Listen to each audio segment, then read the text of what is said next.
کیونکہ کابینہ ممبران کے جو بیانات ریکارڈ کیے گئے ہیں ان میں بھی جو میجورٹی لوگ ہیں انہوں نے کہا ہے کہ یہ پورے کا پورا معاملہ جو ہے یہ عمران خان صاحب کی ہی علم میں تھا، یعنی کہ عمران خان صاحب نے کابینہ کی میٹنگ میں یہ کہا تھا کہ شہزاد اکبر صاحب بند لفافے میں جو ایجنڈا آپ کے سامنے لے کے آ رہے ہیں میں نے دیکھ لیا ہے، میں مطمئن ہوں، لہٰذا اس کی منظوری دے دی جائے۔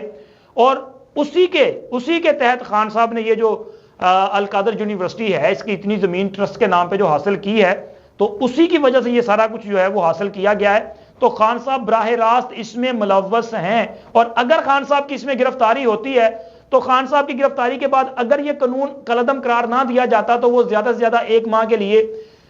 ریمانڈ میں رہتے، نیب کی تحویل میں رہتے، لیکن اب چونکہ یہ ترامیم کالعدم ہو چکی ہیں، پرویز مشرف کا آمرانہ جو قانون ہے وہ بحال کر دیا گیا ہے، تو لہٰذا خان صاحب اگر اب آپ کو نیب اٹھائے گا تو پھر کم از کم 90 دن کے لیے آپ کو ان کی مہمان نوازی جو ہے اس کا لطف اٹھانا پڑے گا۔ اور بشرا بی بی صاحبہ کی اگر گرفتاری ہوتی ہے اسی میں تو پھر ان کو بھی 90 روز کے لیے وہاں پہ جو ہے وہ نیب کی تحویل میں رہنا پڑے گا۔ اور اس کے ساتھ ساتھ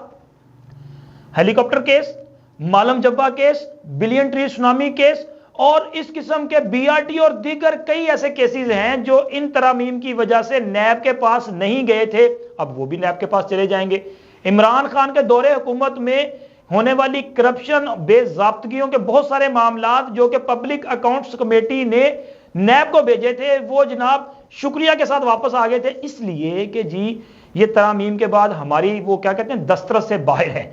تو اب وہ سارے کے سارے وہاں پہ چلے جائیں گے، وہ بھی کیس آپ کے خلاف اوپن ہو جائیں گے۔ اور یہاں پہ تقریباً کوئی 5 سال کے قریب جو گل کھلائے ہیں عثمان بزدار صاحب نے اور فرا گینگ نے، بلکہ فرا گینگ کی جو اصل سرگنا ہے وہ بشرا بی بی ہی ہیں، پنکی پیرنی صاحبہ،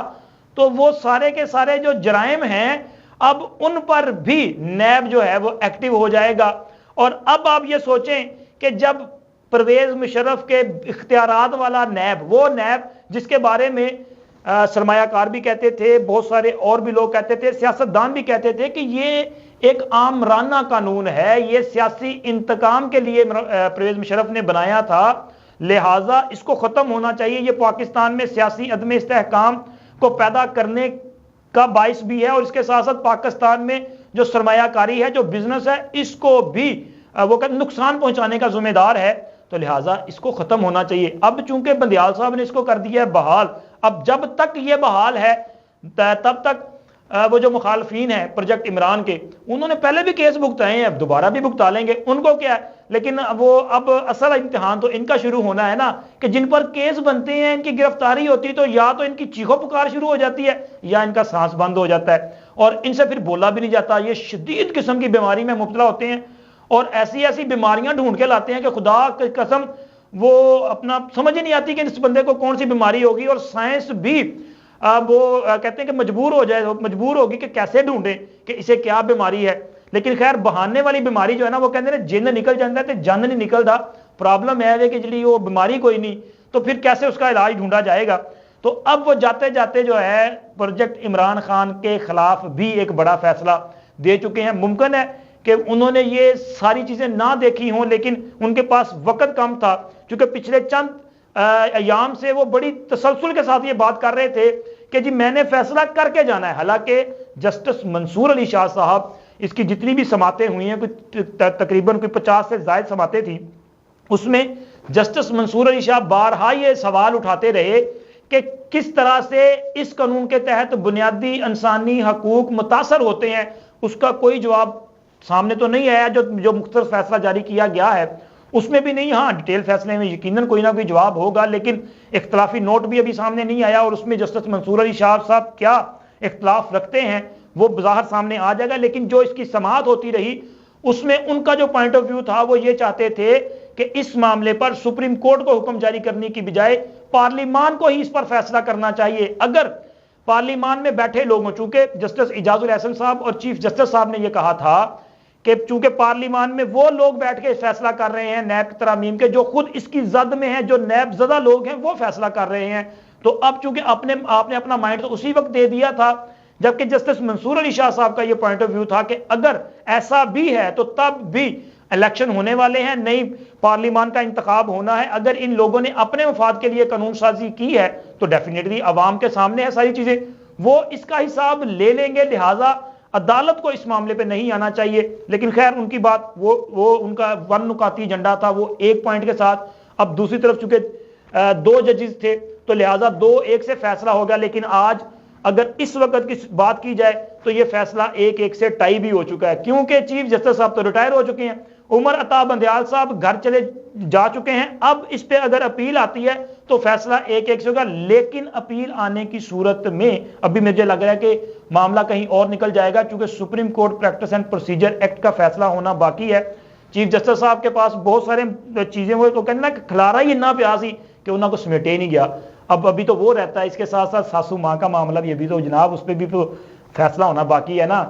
تو مجھے لگ یہ رہا ہے کہ چیف صاحب نے جاتے جاتے ہاں پروجیکٹ عمران خان کی سہولت کاری کرتے ہوئے وہ جانے انجانے میں اس کے لیے جو ہے وہ مشکلات بھی پیدا کر گئے ہیں. اب دیکھیں عمران خان اس سے کیسے بچتے ہیں. جو ان کی جماعت جو ہے وہ آنے والے دنوں میں